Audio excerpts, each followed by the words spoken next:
This Trust campaign, Trust the Leader. Yeah, indeed. GBNEWS at gbnews.uk if you want to feed back to us on what Brandon Lewis had to say there. And by the way, I'm going to be in Lee in Greater Manchester tomorrow. If you're watching in Lee and you want to let us know what you think, do get in touch with the programme, GBNEWS. Yeah, we're doing a special programme tomorrow evening with Liz Truss. She's being joined by Alistair Stewart in that... Wednesday evening. Oh, it's Wednesday. Wednesday evening, yeah, the People's Forum. I thought it was tomorrow. Getting carried away.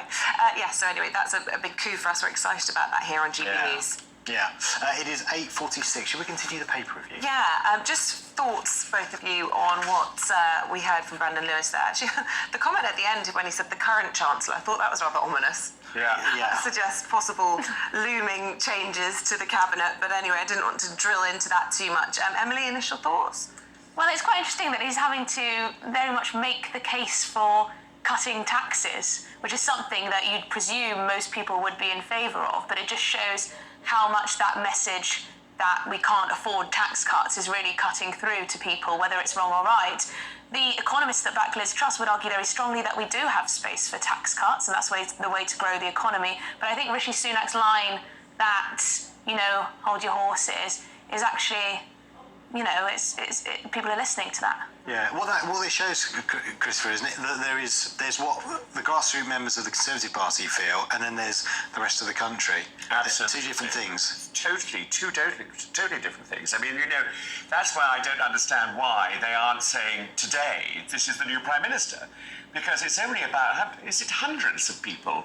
It's not thousands. 160,000. 200,000. They don't know the exact. Yeah, but it's not a huge amount, is it, to make this decision? It's less than, was it 0.1% of the we're election? not asking millions of people to make the decision, which is a problem, would be a problem. But I think, they should be doing something now about it. Of course, he's fighting for Liz's court. Obviously, he's providing all the things that we want to hear or don't want to hear. It's interesting. I just wish they'd get on with it and announce whoever it's going to be. We should point out we've got the Ready for Rishi chair of his campaign coming on just after 9 o'clock. That's Oliver Dowden. But in the meantime, let's take a look at some of the other stories making headlines in the papers. Christopher, you want to talk about bank... I don't want calling you Christopher. It feels very formal. I was calling you Christopher. You've chosen to talk about bank fraud. 20% of us ignore the warnings, and I must say, it's so easy to do, isn't it? Well, it feels like constantly being told, be careful. And interestingly enough, you say us. 29% are men. Oh. Which is very, and 14% are yourselves, or women. And so, but I have online banking. Do we all have online banking? Yes. And I'm always checking to see what's happening, whether the money's come in or gone out or what have you, and is there anything wrong? And I think online banking is great.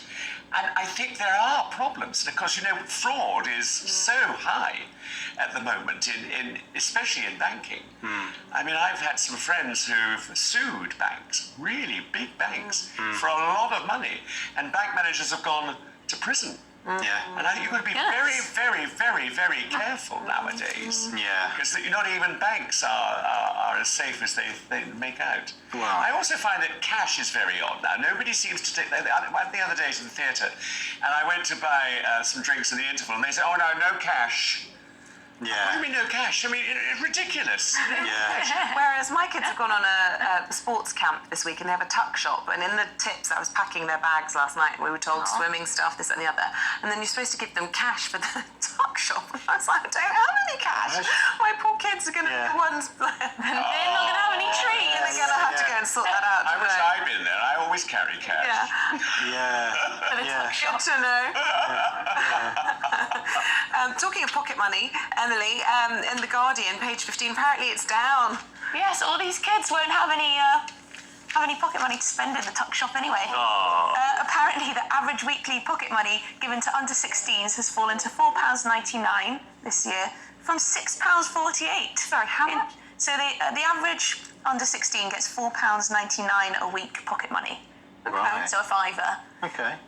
But in 2021, last year, it was £6.48. That's quite the tumble. Wow. And apparently, a third of parents are cutting back on pocket money, which is fair enough, I think. Yeah, you're going to have to get a job. Yeah, they'll have to get a job. Well, you can't get jobs now, can you, if you're under 16? Well, you probably can't still. A bit of window cleaning or... Little Paper round. Little bit of dog I was going to say paper round. How long is that going to take? Dog sitting. Dog sitting, Which is very profitable. I think children should do things. I think it makes them think. I mean, nowadays they advertise, don't they, credit cards for children, which are governed by the parents. Oh yes, they're governed by the parents, and they have sort of bright colours and TV specials on the front, you know, so the kids have, but they can't go mad with them because then if they suddenly buy a car, the parents are notified that they've put in for a £25,000 mini. Teaching children the concept of money when it's digital is really difficult. Yeah, it's hard enough as adult. I don't know. I'd speak for myself anyway to keep a grasp of what you're spending. But if children can't feel and count and see money, that's a very good point. I hadn't thought about that because it used to be obviously, you know, here's £5, make that last the day or the week in this case. Yeah, but you'd also and it'd also help them with teaching them kind of basic arithmetic as well. Yeah, here's £2. Here's £2. You have to get. You can't do that when you just tap a card. Yeah, I think it teaches gratitude as well. You know, it's all part of appreciating things instead of my kids saying, "Can we just get another one?" When it's broken. Oh, you broke it. You're keeping it. Yeah. It's all going to the dogs. The dogs. Have we got time for this story? In the Mail, Biggins. This is one we touched on in the last hour. We did. Huge problem. Well, hospitals short of epidurals for mothers-to-be. I was talking to your lovely doctor earlier that was on the programme, and I was suggesting that we actually pay a sort of a small amount, not because private insurance is hugely expensive and ridiculous. But if we went to the National Health and we wanted an epidural, wouldn't it be nice if we could pay £100 for you to have your baby with an epidural, and that would be acceptable? I mean, because there's obviously a problem with the NHS once again that is costing too much money. And so women having babies are being deprived of this life-saving jab or whatever it is, you know. I mean, to have an epidural. So is that the problem? It's cost that means that there's a short supply, or is it just supply chain problems with? No, I think it's both. I think cost and supplies of the kits and painkiller are so low that some NHS hospitals are denying women their right. But I mean, I think that perhaps, you know, if they had the money, they could get it. Most women expect an epidural when they have a child. I think so. You're definitely given the option. Okay. And it is a wonderful option because, like you said earlier, you can control how much painkiller you. I was allowed two squeezes of the button per hour, so I was in labour for 27 hours. 27. So I got through quite a lot. And did they actually restrict it to 2 per hour? And they were watching you? Well, no, it clicked off. Oh, it was self-regulating, but you couldn't have more than 2 because I think. Well, without getting too much of the detail of labour, if you have too much of the pain, and then you have to start pushing at some point in the future. It's too hard to wear off in time. I'm no doctor, but that's my understanding of it. Anyway, I loved it. It was glorious. I really hope that Steve Barclay sorts this out. Exactly. Yeah. I wonder how fast he'd sort out if it was a woman. Just saying. If it was a woman health secretary. Anyway. Right. Biggins, Emily, always a pleasure. Thank you. Thank you very much. See you again soon.